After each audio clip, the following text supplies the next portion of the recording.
alam niyo mga Ben, dami ko ngayong nakikita na visa denied sa mga nag-a-apply pabalik pa Hong Kong, and mostly sa kanila yung mga nag-break ng contract at saka terminate dahil mostly yung iba naman valid naman yung reason nila kasi sinasabi nila na medical reason, yung mga may sakit sila, kailangan nila magpagaling.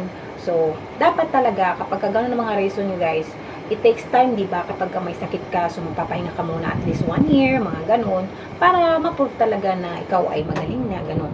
Ang nangyari, yung iba, ginagawa nila, nag-apply sila kaagad pabalik dito sa Hong Kong. So, ngayon kasi, yung taga-immigration, tumatawag na yan sila sa previous na employer natin, or yun, ganun.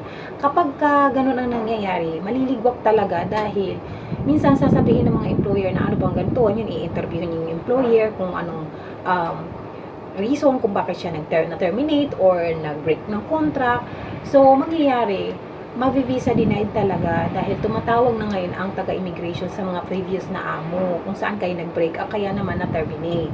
So, advice sa mga gustong bumalik dito sa Hong Kong na nag-terminate, na-terminate or nag-break ng contract mga babe, palipasin nyo muna siguro after mga siguro 1 year or 2 years as much as possible. O kaya mag-apply na muna kayo sa iba habang mainit-init pa yung ginawa nyong pag-alis dito sa Hong Kong. Huwag na muna kayong mag-apply kaagad kasi iisipin ng taga-immigration na nagja-job hopping lang ito. Hindi naman ito talaga yung may sakit or hindi naman talaga valid yung reason kung pag-uwi niya, ganun. So, be wise din mga babe para hindi masayang yung mga effort natin.